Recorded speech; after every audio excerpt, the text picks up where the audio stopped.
आप सभी को एग्जाम नैनो यूट्यूब चैनल में फिर से हार्दिक स्वागत है। आपका बिहार शिक्षक भर्ती का जो एग्जाम डेट है वो रिलीज कर दिया गया है और एग्जाम जो है आपका बहुत ही नज़दीक होगा। इसी चीज़ को ध्यान में रखते हुए आपका जो जनरल स्टडीज़ का पोर्शन है, चाहे आप क्लास 1 to 5 के लिए अप्लाई कर रहे हो, 6 to 8, 9 to 10 या 11 12, आपके पास शॉर्ट नोट्स के फॉर्म में होनी चाहिए सारे चीज़, सो दैट आप मैक्सिमम टाइम उसको रिवाइज कर सके। आप कितने भी पढ़ ले, अगर आप रिवाइज नहीं कर पा रहे चीज़ों को तो आप एग्जाम हॉल में आपको रिकॉल करने में मुश्किल होगी और आपसे जाना हुआ या पढ़ा हुआ क्वेश्चन भी आपसे गलत बनने की चांसेस मैक्सिमम होगी। इसी चीज को ध्यान में रखते हुए आपके लिए लाया गया है, जितने भी जीएस का पोर्शन है उसके लिए आपका शॉर्ट नोट्स के फॉर्म में ये सारे लेक्चर्स आपका अपडेट होगी टिल एग्जाम डेट तक। और आज की सेशन में हम लोग बात करेंगे प्राचीन इतिहास का, जिसमें हम लोग 2 पार्ट में प्राचीन इतिहास को कंप्लीट कर देंगे और फिर आपके पास सिर्फ और सिर्फ एक ही काम बच जाएगा, जो भी शॉर्ट नोट्स के थ्रू ये सारी चीजें कवर किया जा रहा है उसको आप बार बार रिवाइज करेंगे। तो चलिए हम लोग सेशन की शुरुआत करते हैं और सेशन के शुरुआत में हम लोग पहले बात करेंगे कुछ इंपॉर्टेंट फैक्ट्स की, जहां से हम लोगों की प्राचीन काल की इतिहास की शुरुआत होती है। अगर हम लोग इतिहास की बात करें तो इतिहास को 3 पार्ट में हम लोग डिवाइड कर सकते हैं। पहली पार्ट होगी आपका प्रागैतिहासिक काल, सेकेंड काल को हम लोग बोलते हैं आद्य ऐतिहासिक काल, यानी कि हम लोग प्राचीन इतिहास को यहाँ डिवाइड कर रहे हैं, और थर्ड में आपका आ जाएगा ऐतिहासिक काल। अगर हम लोग प्रागैतिहासिक काल की वर्णन करें इतिहास के डिवीजन में तो ये 3 कैटेगरी में बढ़ जाती है। पहला आती है आपका पुरापाषाण काल, फिर आपका आती है मध्यपाषाण काल और तीसरा आता है आपका नवपाषाण काल। फिर अगर हम लोग पुरापाषाण काल को 3 भाग में डिवाइड कर देते हैं, एक आता है निम्न पुरापाषाण काल, दूसरा आता है मध्य पुरापाषाण काल और तीसरा आता है उच्च पुरापाषाण काल। इस प्रकार से आद्य ऐतिहासिक काल को भी आपका 2 भागों में डिवाइड किया गया है। अब आपके मन में कंफ्यूजन हो रही होगी कि प्रागैतिहासिक काल और आद्य ऐतिहासिक काल, इन दोनों में डिफरेंस क्या है। तो जनरली जिस काल के इतिहास का लेखन का कोई ज्ञान नहीं था, यानी कि जो भी काम हुई थी उसका कोई लिखित वर्णन, रिटन डिस्क्रिप्शन अवेलेबल नहीं होता है, तो उसे हम लोग प्रागैतिहासिक काल कहते हैं। और आद्य ऐतिहासिक काल की हम लोग बात करेंगे तो इसका भी जो रिटन डिस्क्रिप्शन अवेलेबल तो है, बट हम लोग पढ़ नहीं पाए या कंप्लीट रूप से पढ़ नहीं पाए, तो उसे हम लोग आद्य ऐतिहासिक काल कहते हैं। और ऐतिहासिक काल किसे कहते हैं? जिसका लिखित वर्णन हम लोगों के पास कंप्लीटली अवेलेबल है और हम लोग उसको पढ़ सकते हैं, समझ सकते हैं। जैसे प्राचीन भारत का इतिहास की अगर हम लोग बात करें तो रिटन डॉक्यूमेंट्स अवेलेबल है, different types of inscription available है, डिफरेंट टाइप्स ऑफ इंस्ट्रूमेंट जो प्राचीन भारत के टाइम में यूज होती थी वो अवेलेबल है, तो उसको हम लोग ऐतिहासिक काल के अंतर्गत रखते हैं। फिर हम लोग ऐतिहासिक काल को 3 भाग में डिवाइड किए, प्राचीन यानी कि ancient India, medieval India and modern India. Sorry. अब हम लोग आद्य ऐतिहासिक काल की बात करें तो इसको 2 भाग में डिवाइड किया गया है। पहला आपका सिंधु घाटी की सभ्यता और दूसरा आपका वैदिक सभ्यता। और वैदिक सभ्यता को फिर 2 भाग में कैटेगराइज किया गया है, प्रारंभिक वैदिक काल और उत्तर वैदिक काल। अगर हम लोग प्रारंभिक वैदिक काल की टाइमलाइन की बात करें, यहां से क्वेश्चन पूछी जा सकती है कि प्रारंभिक वैदिक काल का जो है एक सर्वमान्य टाइमलाइन क्या है। इस टाइप के भी क्वेश्चन देखा जा चुका है बीपीएससी के एग्जाम्स में। तो आप याद रखेंगे कि प्रारंभिक वैदिक काल का जो टाइमलाइन है वो 1500 बीसी टू 1000 बीसी तक आपका प्रारंभिक वैदिक काल की समय काल है। अगर हम लोग उत्तर वैदिक काल की बात करें तो 1000 बीसी टू 600 बीसी तक के समय सीमा को हम लोग उत्तर वैदिक काल के नाम से जानते हैं। तो अभी तक आपके दिमाग में मोटा मोटी तौर पर यह छप गया होगा कि इतिहास क्या है और हम लोग इतिहास को किस प्रकार से डिवाइड करते हैं, किस प्रकार से उसका वर्गीकरण करते हैं। अब हम लोग आगे बढ़ेंगे और इससे जुड़ी हुई इंपॉर्टेंट पॉइंट्स को देखेंगे। जैसे कि हम लोग यहाँ वही चीजों को कवर किया जा रहा है और ये किताब बहुत ही बेहतर किताब है। इस किताब आपके पास होनी चाहिए। इसमें सारी चीजों को जो बताया गया है ना, बहुत ही ल्यूसिड वे में और बहुत ही शॉर्ट फॉर्म में आपका बताया गया है, जो आपको तुरंत याद रह जाएगी। अगर हम लोग पुरापाषाण काल की बात करें, यहाँ पर हम लोग कलर चेंज कर लेते हैं, छोड़िए। पुरापाषाण कालीन स्थल की अगर आपसे नाम पूछ दिया जाए तो भीमबेटका जो है आपका एक पुरापाषाण कालीन स्थल है और यहाँ से भीमबेटका की जो गुफा चित्र है वो हम लोगों के पास क्या है, अवेलेबल है। अगर हम लोग मध्यपाषाण काल की कुछ स्थलों की बात करें तो मध्यपाषाण काल के स्थलों में क्या क्या आ जाएगा, एक आ जाएगा आपका सराय नाहर राय महदा में जो स्थित है, इसमें क्या क्या मिला है, मानव के अस्थि पंजर का पहला अवशेष। तो इस प्रकार से क्वेश्चन आपका एग्जाम में पूछा जा सकता है कि मानव के अस्थि पंजर का पहला अवशेष किस स्थल से मिला, किस मध्यपाषाण कालीन स्थल से मिला है। तो सराय नाहर राई जो कि महदा में है, वहां से आपका पहली बार मानव के अस्थि पंजर का अवशेष मिला है। तो यह आपका एग्जामिनेशन पॉइंट ऑफ व्यू से इंपॉर्टेंट है कि मानव के अस्थि पंजर का पहला अवशेष कहां पर मिला है। फिर सेकंड एक हम लोग लोकेशन की बात करेंगे, मध्य पाषाण कालीन लोकेशन। तो यह पाषाण मतलब पत्थर होती है कि उस टाइम के इतिहास जहां पर लोग पत्थरों का इस्तेमाल करते थे शिकार वगैरह करने के लिए। जैसे आज के डेट में अगर हम लोगों को शिकार में जाना हो तो बंदूक गोली का इस्तेमाल करते हैं, बट हम लोग बहुत ही पीछे जा रहे हैं। तो जब पाषाण कालीन सभ्यता चल रही थी तो लोगों को उस टाइम किसकी जानकारी थी? पत्थरों की जानकारी थी, और पत्थरों से ज्यादा काम हुआ था, इसलिए उसका उस सभ्यता के नाम हम लोग पाषाण कालीन सभ्यता के नाम से जानते हैं। जैसे वन्य धान का प्रमाण अगर हम लोग बात करें तो सबसे पहली बार मिला कहां से? चौपानी मांडो से। और आदमगढ़, जस्ट मिनट,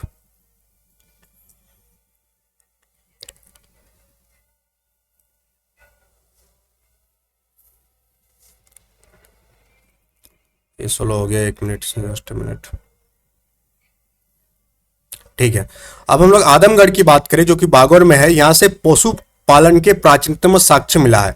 तो आपसे पूछा जा सकता है कि पशुपालन के प्राचीनतम साक्ष्य जो है वो कहां से मिली है?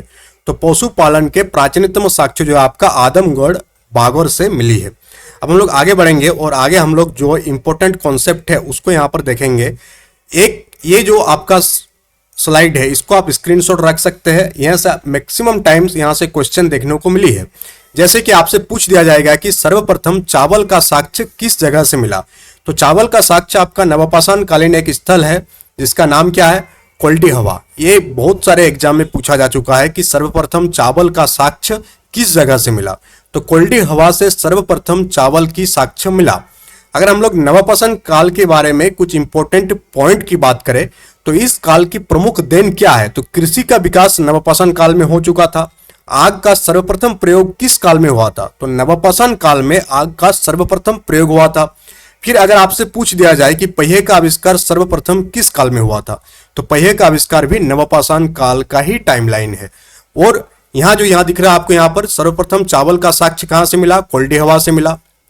मानव कंकाल के साथ कुत्ते के कंकाल का अवशेष कहां से मिला? तो बुर्ज होम से मिला। ये आप याद, ये सारा इंपॉर्टेंट है। यहाँ जितने भी दिख रहा है आपका ये चारों डिफरेंट एग्जाम में पूछा जा चुका है, और आप इस क्वेश्चन के लेवल को देखकर ही आप समझ सकते हैं कि हाँ इस टाइप के क्वेश्चन एग्जाम में पूछा जाता है और आगे आने वाले टाइम में भी पूछा जा सकता है। जैसे पूछ दिया जाएगा आपसे कि सर्वप्रथम चावल का साक्ष्य कहां से मिला? 4 ऑप्शन दे दिया जाएगा, कोल्डी हवा, बुर्ज होम, चिरांद। तो आपको पता होनी चाहिए कि सर्वप्रथम चावल की साक्ष्य जो है वो कोल्डी हवा से मिला। मानव कंकाल के साथ कुत्ते के कंकाल का अवशेष, ये क्या प्रमाण करता है कि हम लोग कुत्ते को सबसे पहली बार क्या बनाए थे? पालतू बनाए थे, जिसका प्रमाण है। मानव कंकाल के साथ कुत्ते के कंकाल का अवशेष कहां से मिला? आपका बुर्ज होम से मिला।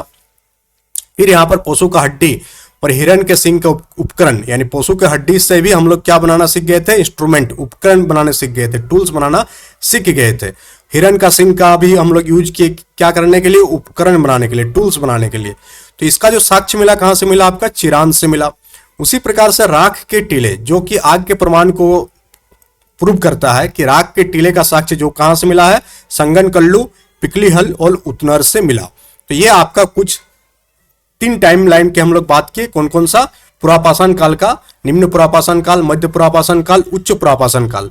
ये कौन सा कैटेगरी में डिवाइड था? अगर आप देखेंगे इसको, फिर से हम लोग इसमें थोड़ा सा जाएंगे, तो ये पुरापाषाण काल का 3 भाग था। तो हम लोग जितने भी स्थल देखे थे ये सारे पुरापाषाण कालीन, मध्यपाषाण कालीन और नवपाषाण कालीन स्थलों के बारे में हम लोग बात किए। अब हम लोग आगे बढ़ेंगे और नेक्स्ट सेक्शन की ओर देखेंगे। नेक्स्ट आपका कौन सा काल आ गया? आद्य ऐतिहासिक काल। इसको हम लोग कलर चेंज कर लेते हैं, ठीक है। आद्य ऐतिहासिक काल की हम लोग बात करेंगे तो इसमें आपका 2 मेन सभ्यता देखने को मिलेगी। पहला सिंधु घाटी सभ्यता, जहां से भर भर के क्वेश्चन दिया जाता है, और वैदिक सभ्यता। इन दोनों सेक्शन से सबसे ज्यादा क्वेश्चंस आने की चांसेस है अगर प्राचीन इतिहास से क्वेश्चन पूछेगा बीपीएससी। कन्फर्म में पूछेगा ही, बट अगर पूछेगा तो इन दोनों सेक्शन से सबसे ज्यादा क्वेश्चन आने की चांसेस है। अगर हम लोग बात करें यहां पर सिंधु सभ्यता के बारे में, तो सिंधु सभ्यता आपको पता होनी चाहिए कि दुनिया का सबसे पुराना सभ्यता में से एक गिना जाता है। अगर कौन कौन सभ्यता के साथ इसका समानता है, तो मेसोपोटामिया का सभ्यता जो उस टाइम के ऑल ओवर वर्ल्ड में है, इन सारे से समानता देखने को मिलती है। अगर हम लोग सिंधु सभ्यता की बात करें, सबसे पहला चीज जो आपको याद रखना है कि ये कांस्य युगीन सभ्यता है। ये पूछा जाता है कि सिंधु सभ्यता किस प्रकार की सभ्यता थी, किस युग की सभ्यता थी, तो कांस्य युगीन। तो कांस्य के मतलब क्या है कि उस टाइम कांसा का यूज सबसे ज्यादा हुआ। फिर जैसे लोह सभ्यता भी आएगा, लोह युगीन सभ्यता भी आएगा, जिस टाइम लोग लोहे का इस्तेमाल ज्यादा करने लगेगी। तो सिंधु सभ्यता क्या हो गया आपका, कांस्य युगीन सभ्यता। ये आपका पूछा जाता है। हाल ही में जेपीएससी का एग्जाम हुआ था, उसमें ये क्वेश्चन पूछा गया था आपका कि सिंधु सभ्यता का मान्य तिथि क्या है, कौन सा डेट को हम लोग एक्सेप्ट कर लिए है कि हाँ ये डेट लाइन में सिंधु सभ्यता जो है, सिंधु सभ्यता का टाइम लाइन है। तो सिंधु सभ्यता का जो टाइमलाइन माना गया है वो कब से कब तक, ये आप याद रखिएगा, 2300 बीसी टू 1700 बीसी, यानी 2300 बीसी से लेकर के ईसा पूर्व से लेकर के 1700 ईसा पूर्व तक जो है आपका सिंधु सभ्यता का टाइमलाइन है। दो पॉइंट आपको याद रह गया, एक सिंधु सभ्यता किस प्रकार की सभ्यता है, एक कांस्य युगीन सभ्यता है, क्योंकि इस सभ्यता के द्वारा कांसा का यूज सबसे ज्यादा किया गया। इसका टाइमलाइन 2300 बीसी यानी 2300 ईसा पूर्व से लेकर के 1700 ईसा पूर्व तक इसका टाइमलाइन है। और ये पूछा जा चुका है जेपीएससी में, हाल ही में पूछा 2024 में, इससे पहले ये यूपीपीसीएस में भी पूछा जा चुका है और बीपीएससी भी इस क्वेश्चन को पूछे हैं कि सिंधु घाटी सभ्यता का सर्वमान्य टाइमलाइन क्या है।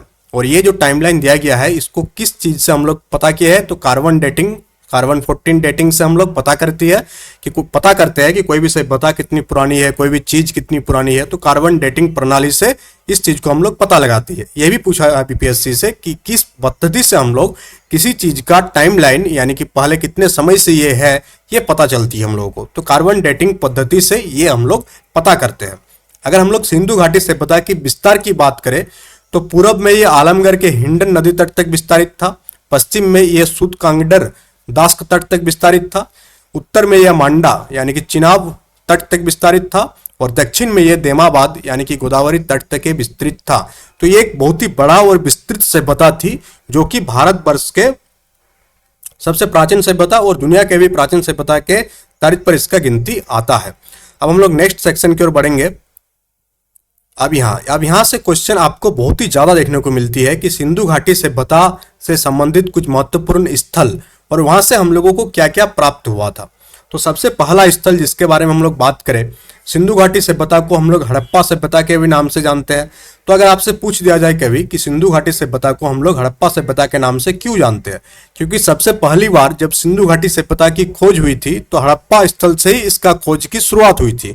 हड़प्पा नामक स्थल की सबसे पहली बार खोज हुई थी, जिसके कारण इस सभ्यता का नाम हड़प्पा सभ्यता भी हम लोग बोलते हैं। तो हड़प्पा स्थल की बात करें, अगर हड़प्पा किस जगह पर सिचुएटेड है तो यह रावी नदी के बाएं तट पर सिचुएटेड है। और इसके उत्खननकर्ता के नाम सबसे पहली बार किसने खोज किया था, तो दयाराम साहनी के द्वारा खोज किया गया था और 1921 में यह खोज हुई थी। और हड़प्पा जो स्थल है यहाँ से हम लोगों को क्या क्या चीजें प्राप्त हुई है, कौन कौन सा चीजें, तो विशाल अन्नागार कहाँ से प्राप्त हुई है, हड़प्पा के स्थल से प्राप्त हुई है। समाधान जो है, समाधान R37 जिसका नाम दिया गया, यह भी आपका हड़प्पा से प्राप्त हुआ है। नृत्य मुद्रा का खंडित धड़ जो है यह भी प्राप्त हुई है। और आयताकार मुहर पर स्त्री के गर्भ से निकलता पौधा, ये जो आपका मुहर प्राप्त हुई है कहाँ से, हड़प्पा स्थल से प्राप्त हुई है। तो यहाँ से आपको 2-3 पॉइंट याद रखनी है कि हड़प्पा जो स्थल है इसका लोकेशन कहाँ पर है आज के डेट में, तो ये रावी नदी के बाएं तट पर सिचुएटेड थी, जो कि किसके द्वारा खोजा गया था, तो दयाराम साहनी के द्वारा खोजा गया था। और कब खोजा गया था, 1921 में खोजा गया था। फिर आपका हो गया मोहनजोदाड़ो। तो मोहनजोदाड़ो जो है कहां पर लोकेटेड है, सिंधु नदी के दाएं तट पर, लरकाना जिला पाकिस्तान में जो आज की डेट में चला गया। और मोहनजोदाड़ो की जो खोज किए थे, कौन किए थे, राखालदास बनर्जी के द्वारा इसका खोज किया गया था। कब खोज हुआ था, 1922 में इसका खोज हुआ था। और मोहनजोदाड़ो से हम लोगों को क्या क्या प्राप्त हुई, तो यहाँ 2 चीजें आप डाउट कंफ्यूज मत होइएगा कि विशाल अन्नागार जो है ये हड़प्पा से प्राप्त हुई, बट ये विशाल स्नानागार की बात करें तो ये आपका मोहनजोदाड़ो से प्राप्त हुई।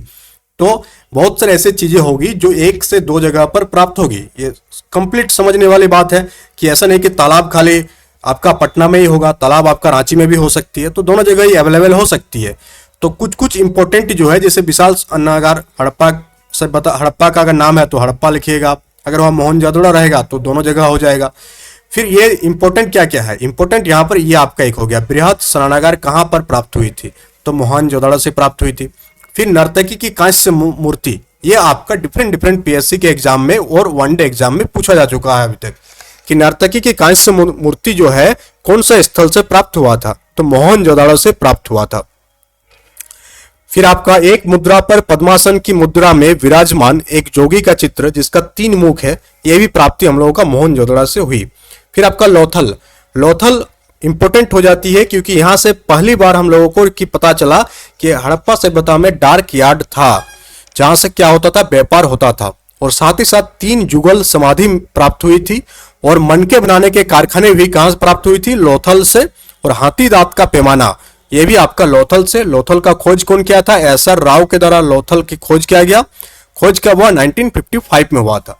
फिर आपका आ जाता है धोलीबेरा जो कि आज के डेट में गुजरात भारत में है। लोथल भी आपका भारत में है, अहमदाबाद। और फिर कालीबंगा हनुमानगढ़, ये भी राजस्थान में है। तो यहां से एक क्वेश्चन बन सकती है, 5-4 ऑप्शन दे दिया जाएगा कि कौन सा स्थल जो है आज के डेट में भारत में अवस्थित है और कौन सा डेट पाकिस्तान में है, कौन सा स्थल। तो आपको यहां से क्लियर हो गया कि हड़प्पा और मोहनजोदड़ो जो है ये पाकिस्तान में चला गया है, बट लोथल, धोलीबेरा और कालीबंगा ये तीनों भारत में स्थित है। अगर हम लोग बात करें लोथल की, तो लोथल आपका अहमदाबाद में स्थित है, धोलीबेरा कहां पर स्थित है, गुजरात में स्थित है, और कालीबंगा आपका राजस्थान में स्थित है। और आपका यहां से कालीबंगा से जो चीजें बार बार पूछी जाती है कि कच्ची ईंटों के बने भवन का प्रमाण कहां से मिली, कालीबंगा से। और ये आपका मोस्ट इंपोर्टेंट है कि जुते हुए खेत का साक्ष्य सबसे पहली बार कहां पर प्राप्त हुई, तो ये आपका कालीबंगा से प्राप्त हुई। और भूकंप आने के साक्ष्य, ठीक है ये वाला। और इसका खोज कौन किया था, बीबी लाल और बीके थापड़ के द्वारा 1961 में इसका खोज किया गया था। तो इस प्रकार से हम लोग देखें कि कुछ हड़प्पाकालीन स्थल, उसकी खोज करता, कब खोज हुआ, और वहां से हम लोगों के कौन कौन सी ऐसी इंपॉर्टेंट चीजें मिली जो एग्जाम पॉइंट ऑफ व्यू से इंपॉर्टेंट है। अब हम लोग आगे बढ़ेंगे नेक्स्ट सेशन की ओर, नेक्स्ट सेक्शन की ओर। और नेक्स्ट सेक्शन में भी आपका कुछ दिया हुआ है, रोपड़, रोपड़ से, ठीक है, ये सब ठीक है। अब हम लोग बात करेंगे वेद के बारे में। किसके बारे में बात करेंगे, वेद के बारे में। थोड़ा इसको बड़ा कर देते हैं हम लोग, ठीक। तो हम लोग वेद के बारे में हम लोग बात करें तो कुल वेदों की संख्या अगर पूछ दिया जाए आपसे कि कुल वेदों की संख्या कितनी है, तो 4 जो है, वेदों की संख्या कितना है, 4। टोटल नंबर ऑफ वेदास कितनी है, 4। तो आप याद रखिएगा कि टोटल नंबर ऑफ वेद जो है वो 4 है। उसके बाद हम लोग बात करें कि वेद जो है इसके संकलनकर्ता कौन है, इसका थोड़ा पतला कर देते, ठीक है।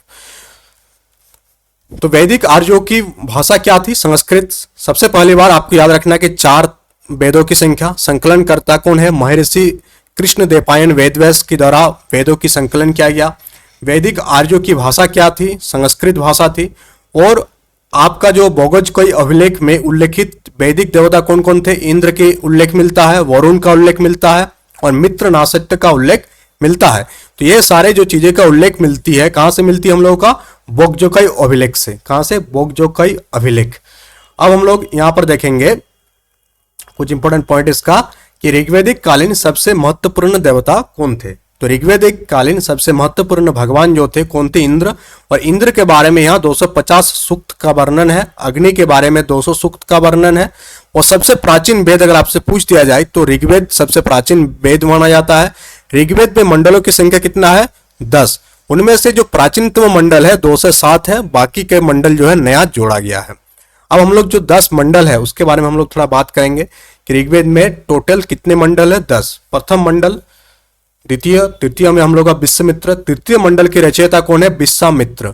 और इसमें विशेष क्या है कि गायत्री मंत्र का उल्लेख है। तो यह आपसे पूछ दिया जा सकता है कि ऋग्वेद के किस मंडल में गायत्री मंत्र का उल्लेख है। तो ऋग्वेद के तृतीय मंडल में गायत्री मंत्र का उल्लेख है।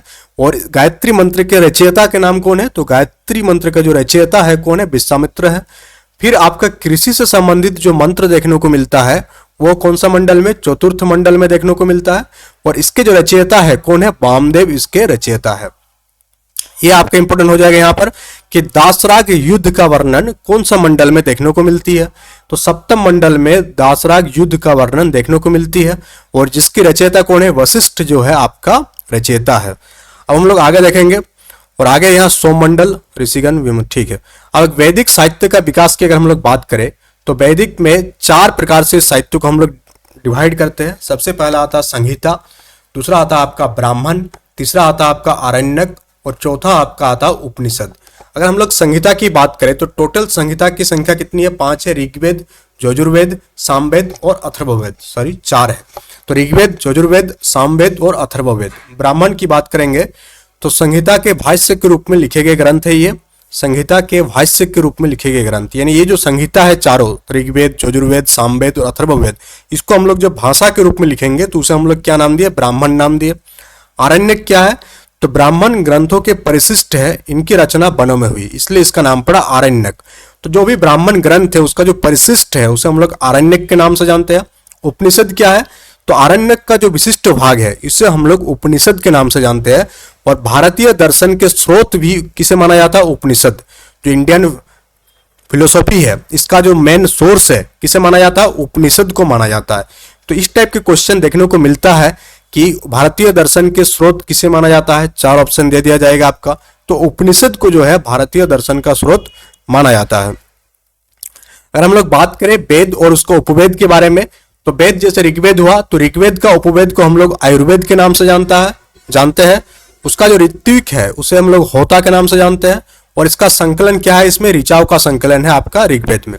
अगर हम लोग यजुर्वेद की बात करें तो इसका उपवेद को हम लोग धनुर्वेद के नाम से जानते हैं और इसमें यज्ञ कर्म से संबंधित सूक्त का वर्णन है। सामवेद का जो उपवेद है वो गंधर्व वेद है और इसमें क्या संकलन है, गीतों का संकलन है इसमें, इसलिए गीतों का जो जनक है, भारतीय संगीत, भारतीय सॉन्ग्स का जो जनक है उसे किसे माना गया है, सामवेद को माना गया है। अगर हम लोग अथर्ववेद की बात करें तो इसका जो उपवेद है वो शिल्पवेद है और इसमें तंत्र मंत्र रोग निवारक इसके बारे में वर्णन है। तो इस टाइप से भी पूछा जा सकता है कि तंत्र मंत्र रोग निवारक उपाय कौन सा वेद में देखने को मिलती है, तो अथर्ववेद में देखने को मिलती है। हम लोग आगे की ओर बढ़ेंगे और आगे हम लोग देखेंगे कुछ इंपॉर्टेंट पॉइंट जो आपका वेद से रिलेटेड है। तो मूल वैदिक साहित्य को समझाने हेतु कितने वेदांग की रचना हुई, तो मूल वैदिक साहित्य को समझाने के लिए टोटल 6 वेदांग की रचना हुई, यानी वेदों का अंग को हम लोग वेदांग के नाम से जानते हैं। यानी वैदिक साहित्य को समझने के लिए फिर उसको कैटेगराइज किया गया, उसको और बढ़िया तरीका से समझाने के लिए टोटल 6 वेदांग की रचना हुई। ये क्वेश्चन आपका बीपीएससी में पूछा जा चुका है 68 बीपीएससी में आई थिंक, कि निम्नलिखित में से कौन सा वेदांग का उदाहरण है या कौन सा नहीं, इस प्रकार से पूछा गया था। तो टोटल वेदांग की संख्या 6 है। पहला आपका शिक्षा, दूसरा आपका निरुक्त, तीसरा आपका कल्प, चौथा आपका छंद, पांचवा आपका व्याकरण और छठा आपका ज्योतिष। तो ये वेदों के बाद यानी वेदों का शॉर्ट फॉर्म हम लोग कह सकते हैं और वेदों को समझने के लिए वेदांग की रचना किया गया था। अब हम लोग वैदिक कालीन कुछ नदियों के नाम देखेंगे, प्राचीन नाम और उसका आज के डेट में क्या नाम है। तो आप यहां देखेंगे अगर चेनाब नदी वैदिक कालीन नदी है जिसको अस्किनी कहा जाता था। झेलम को किस नाम से जाना जाता था, वितस्तता। ये आपका एग्जाम में पूछा जा चुका है कि झेलम को किस नाम से जाना जाता था वैदिक काल में, तो वितस्तता के नाम से जाना जाता था। फिर यहाँ पर एक जो इंपॉर्टेंट है गंडक को किस नाम से जाना जाता था, तो सदा निरा के नाम से गंडक को जाना जाता था। फिर यहाँ भी पूछा जा चुका है ये वाला आपको, व्यास नदी को वैदिक कालीन साहित्य में या वैदिक काल में किस नाम से जाना जाता था, तो विपाशा के नाम से जाना जाता था। अब हम लोग आगे बढ़ेंगे और आगे हम लोग देखेंगे शतपथ ब्राह्मण में वर्णित 12 रत्निन के बारे में। कितने रत्निन की वर्णन है, 12। तो आप यहाँ याद रखिएगा कि टोटल 12 रत्निन का वर्णन कहाँ देखने को मिलती है, शतपथ ब्राह्मण में देखने को मिलती है। कौन कौन से है 12 रत्निन, सबसे पहला आपका ग्रामणी है, फिर जुबराज, पट्टमहिषी, पुरोहित, सेनानी, सूत, अक्षवाप, छता, बागदूत, संग्रहिता, पालागल और गाविकृत। ये सारे 12 रत्न जो है शतपथ ब्राह्मण में इनके बारे में वर्णन है। फिर संस्कारों की अगर हम लोग बात करें, टोटल 16 संस्कार की बात किया गया, 16 संस्कार की बात किया, कितना 16 संस्कार है। जैसे आप देखेंगे तो पहला हो गया आपका गर्भाधान, पुंसवन, सीमांतोनयन, जात कर्म, फिर नामकरण होगा। फिर इधर आप इस आ जाएंगे तो क्या क्या मिलेगा, निष्क्रमण, अन्नप्रसन्न, चूड़ाकरण, कर्णभेद, विद्यारंभ और फिर आएगा आपको उपनयन, वेदारंभ, फिर केशांत, समावर्तन, विवाह और अंतोष्टि। तो इस टाइप से किसी व्यक्ति के जीवन में कितने संस्कार होती है, 16 संस्कार होती है। टोटल 16 संस्कार के बारे में हम लोग बात किए, एक के बाद एक होता है। जैसे पहले गर्भाधान होगी, पुंसवन होगी, फिर नामकरण होगा बच्चे के जन्म के बाद, फिर निष्क्रमण होगी, फिर अन्न प्रसन्न होगी उसका, फिर उसका विद्यारंभ होगी। तो इस प्रकार से टोटल 16 संस्कार हम लोगों के जीवन में देखने को मिलती है, जिसका वर्णन वेदों में किया गया है। अगर हम लोग आश्रम की बात करें तो टोटल 4 आश्रम की बात किया गया। 4 आश्रमों की उल्लेख कहां पर किया गया, कौन सा उपनिषद में किया गया, तो जाबालोपनिषद में 4 आश्रमों की उल्लेख किया गया है। ये एग्जामिनेशन पॉइंट ऑफ व्यू से इंपॉर्टेंट है कि 4 आश्रमों की उल्लेख किसमें किया गया है, जाबालोपनिषद में किया गया है। तो 4 आश्रम कौन कौन सा है, पहला हो गया आपका ब्रह्मचर्य हो गया, दूसरा हो गया आपका गृहस्थ हो गया, तीसरा वानप्रस्थ हो गया और चौथा आपका क्या है, संन्यास। तो टोटल 4 प्रकार के आश्रमों के वर्णन जो है वेदों में देखने को मिलती है, ब्रह्मचर्य, गृहस्थ, वानप्रस्थ और संन्यास। हम लोग बात करें कि वैदिक काल में विवाह के प्रकार कितने प्रकार के विवाह थे, तो टोटल देख पा रहे होंगे आप यहाँ पर 3 3 6 2 8 प्रकार के विवाह की बात किया गया है। किसमें, वेदों में। आर्ष विवाह, प्रजापत्य विवाह, आसुर विवाह, गांधर्व विवाह, राक्षस विवाह, पैशाच विवाह और ब्रह्म विवाह और देव विवाह। तो टोटल 8 प्रकार के विवाह का वर्णन आपका वेदों में देखने को मिलती है। पूछ दिया जाएगा कि इनमें से कौन सा विवाह का प्रकार वैदिक कालीन में प्रचलित नहीं था। अब हम लोग देखेंगे वेद, ब्राह्मण, आरण्यक। जस्ट इसको छोटा करते हैं थोड़ा।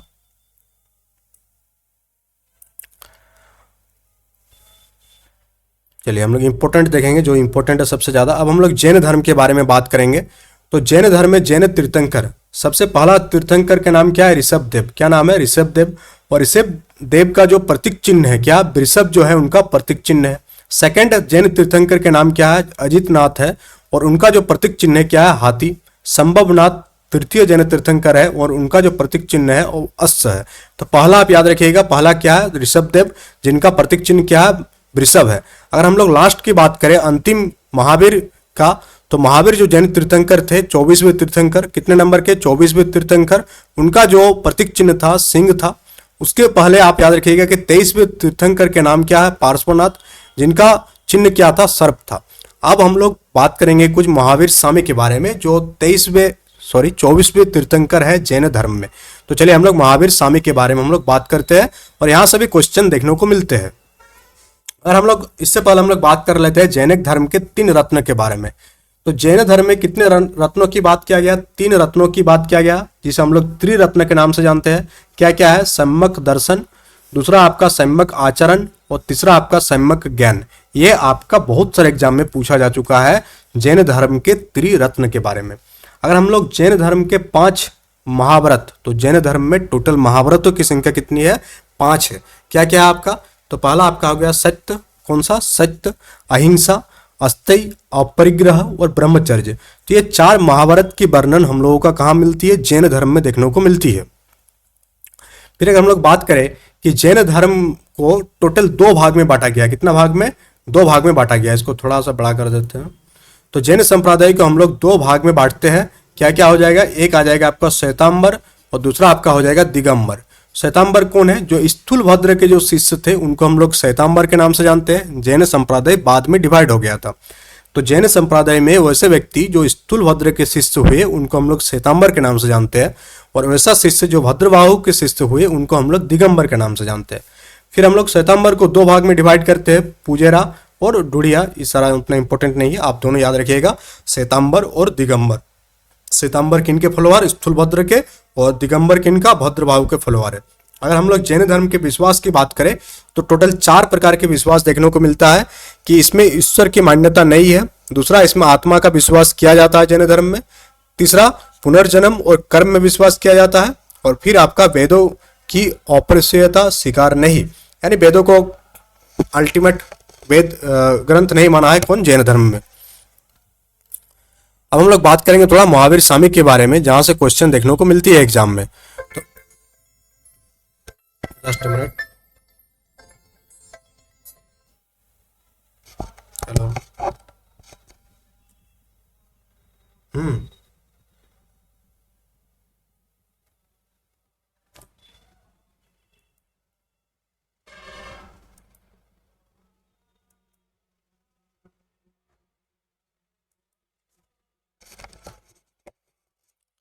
तो हम लोग महावीर स्वामी के परिचय की अगर हम लोग बात करें, इसको थोड़ा छोटा करते हैं।